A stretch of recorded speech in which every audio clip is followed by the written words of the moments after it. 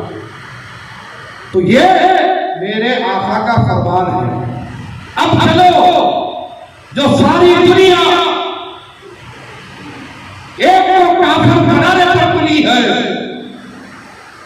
جس کا نام حضرت ابو طالب ہے، ان کی بارگاہ میں چلتے ہیں، دیکھتے ہیں کہ حضرت ابو طالب کا کیا نام تھا، جس کو کافر کا فتویٰ دینے پر تلے ہوئے ہیں۔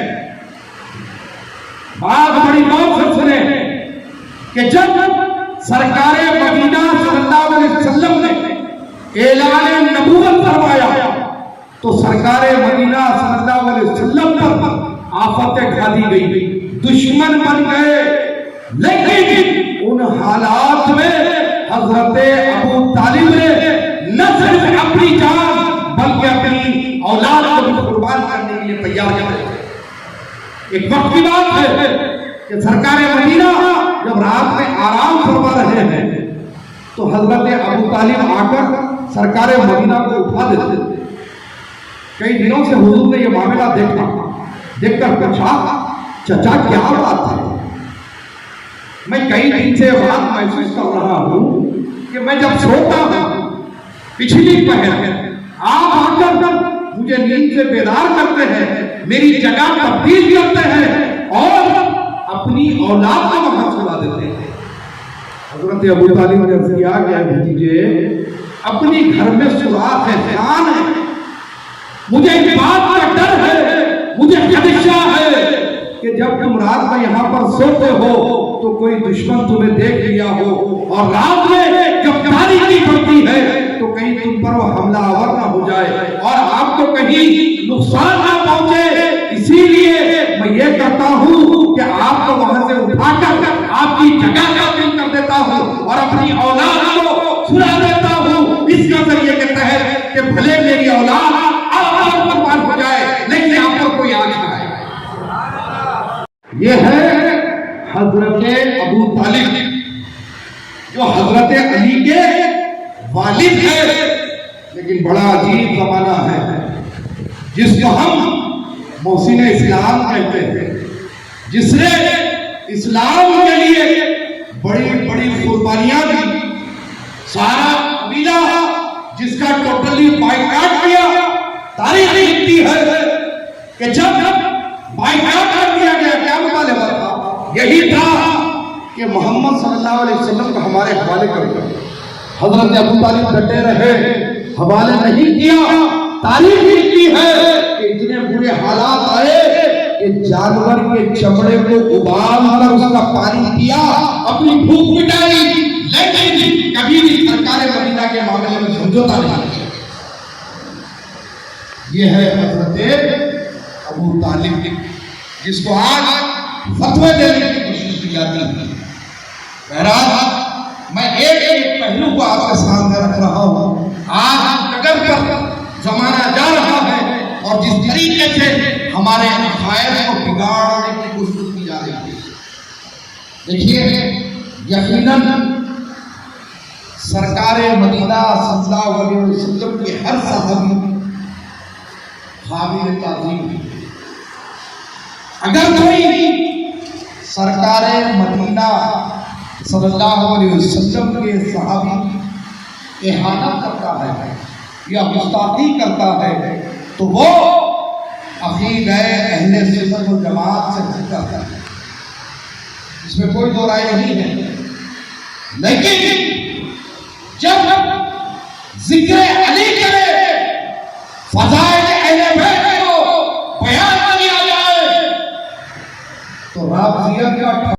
کو شیعہ کہنا بھی غلط ہے، کیونکہ اگر قرآن میں کسی سے محبت کرنے کا حکم آیا تو وہ اہل بیت اطہار سے محبت کرنے کا حکم آیا۔ تعظیم سب کی ہے، لیکن محبت کرنے کا حکم اللہ نے جو دیا وہ اہل بیت اطہار سے محبت کرنے کا حکم ہے۔ اور پھر سرکار مدینہ صلی اللہ علیہ وسلم نے ہر مقام پر یہ بات بتلا دی، اہل بیت کے بارے میں امت کو آگاہ کیا۔ باوجود اس کے کئی ایسے لوگ ہیں جو ذکر اہل بیت سے بڑی تکلیف ہو جاتا ہے۔ علی کا جب ذکر ہوتا ہے تو اس کے اوپر فتوے بازی ہوتی ہے۔ کیا بات ہے؟ کیوں؟ کیا وجہ ہے؟ معلوم ہوا کہ سرکار مدینہ صلی اللہ علیہ وسلم نے حضرت علی سے ایک بار نہیں 10 مرتبہ حضرت علی کا ہاتھ پکڑا اور فرمایا، علی تم سے صرف مومن محبت کرے گا اور منافق تمہارے کبھی قریب نہیں آئے گا۔ تو جو ذکر علی سے عداوت کرے، جو ذکر علی سے جس کو تکلیف ہو جائے، یاد رکھو وہ کتنا بھی تقوی والا ہو، کتنی بھی نمازیں پڑھتا ہو، کچھ بھی کرتا ہو، لیکن اس کا شمار مومن میں نہیں ہو سکتا۔ اسی لیے کیونکہ میرے آقا نے فرمایا علی سے محبت مومن کرے گا اور منافق کبھی علی کے قریب نہیں آئے گا۔ اور پھر حجت الوداع جو حضور پاک صلی اللہ علیہ وسلم حج کر کے تشریف لا رہے تھے مدینہ منورہ کی طرف، یہ ایک ایک جملے کو غور سے سنیں اور اپنے ذہن نشین کریں باتوں کو۔ حج سے واپس ہی ہو رہی تھی، حضور پاک صلی اللہ علیہ وسلم نے صحابہ کو حکم دیا کہ جو لوگ آگے چلے گئے ان کو پیچھے بلاؤ اور جو پیچھے رہ گئے ان کو آگے بلاؤ، اور پھر حکم فرمایا کہ یہاں پر ممبر لگایا جائے۔ تو صحرا میں ممبر کیسے لگاتا ہے؟ تو صحابہ اکرام نے گھوڑوں کی اونٹوں کی زینوں سے ممبر لگایا، اور اس کے بعد جب سارے صحابہ اکرام ایک جٹ جمع ہو گئے تو سرکار نے فرمایا کہ میں تمہارے پاس 2 بھاری چیزیں چھوڑ کر جا رہا ہوں، اگر تم اسے تھامے رہو گے تو تمہاری میری ملاقات کوثر پر ہوگی۔ سارے صحابہ ٹھہرے ہوئے حضور کا خطبہ سن رہے ہیں۔ عجیب و غریب منظر ہے کہ سرکار مدینہ نے بیچ راستے میں رکایا اور یہ ارشاد فرمایا کہ میں تمہارے پاس 2 بھاری چیزیں چھوڑ کر جا رہا ہوں، اگر تم اس کو تھامے رہو گے تو کوثر پر تمہاری میری ملاقات ہوگی۔ مطلب کیا ہوا کہ اگر یہ 2 چیزوں کو تم مضبوطی کے ساتھ تھامے رہو گے تو تمہارا خاتمہ بالخیر ہوگا، اور کوثر پر وہ تشنگی وہ پیاس کے عالم میں مجھ سے تم کوثر کا پیالہ حاصل کرو گے۔ صحابہ نے عرض کیا کہ یا رسول اللہ وہ کون سی چیز ہے جو آپ 2 بھاری چیزیں ہمارے بیچ میں چھوڑ کر جا رہے ہیں؟ میرے آقا فرماتے ہیں ایک قرآن ہے جو تمہارے بیچ میں چھوڑ کر جا رہا ہوں، دوسری میری اہل بیت ہے، اگر تم یہ دونوں کو تھامے رہو گے تو تم گمراہ نہیں ہوگے اور تمہارا خاتمہ بھی۔ سرکار مدینہ نے فرمایا کہ علی کہاں ہے؟ علی کہاں ہے؟ حضرت علی جب آگے بڑھے اپنے بازو پہ اٹھایا، اس کے بعد حضرت علی کا ہاتھ پکڑا، ہاتھ پکڑ کر ساری امت کو یہ درس دیا، اپنا حکم نامہ سنایا۔ پہلے پوچھا گیا کہ کون ہے تم میں جو مجھے اپنا آقا اور مولا مانتے ہیں؟ سارے صحابہ کرام ایک آواز درج کرنے لگے، یا رسول اللہ ہم آپ کو اپنا آقا اور مولا تسلیم کرتے ہیں، مان رہے ہیں۔ جب یہ اقرار ہوا تو پھر میرے سرکار نے فرمایا سنا میرے غلاموں، یاد رکھو یہ بات کو، منزل تو مولا فاضل علی المولا، میں جس کا مولا علی اس کے مولا۔ نعرہ رسالت، نعرہ رسالت، نعرہ حیدری، نعرہ حیدری۔ واضح طور پر حجت الوداع میں سرکار مدینہ صلی اللہ علیہ وسلم نے اعلان فرما دیا، میں جس کا مولا علی اس کے مولا۔ اب جب یہ بات جلسے میں بیان کی جائے، خطاب میں بیان کی جائے، تو کچھ لوگ ہیں، کچھ طبقہ ہے، بڑا ہی مغرور ہوتا ہے اور یہ کہہ دیا جاتا ہے کہ علی خاصی تو علی علی کرتے ہیں، یہ تو شیعہ ہو گئے، یہ تو رافضی ہو گئے۔ ارے یہ علی خاصی پر ہو یا اور کوئی اہل بیت کا چاہنے والا ہو، اس پر یہ کوئی پہلا الزام نہیں ہے کہ جب کبھی اہل بیت کا ذکر کیا جائے تو اس کو رزق کا فتویٰ لگا دیا جائے۔ یہ بات تو بہت پرانی ہے۔ امام شافعی نے بھی جب اہل بیت کا ذکر کیا تو امام شافعی پر رزق کا فتویٰ لگایا گیا۔ امام اعظم ابو حنیفہ کو بھی یہی فتویٰ لگایا گیا، امام احمد ابن حنبل کو یہی فتویٰ لگایا گیا۔ آج کی کوئی نئی بات نہیں ہے، جب کوئی علی کا ذکر کرے، اہل بیت کے فضائل بیان کرے تو وہاں پر اس کو روکنے کے لیے، اس کے قدم کو ہٹکنے کے لیے ایک کام یہ کر دیتے ہیں کہ علی خاصی شیعہ ہو گیا۔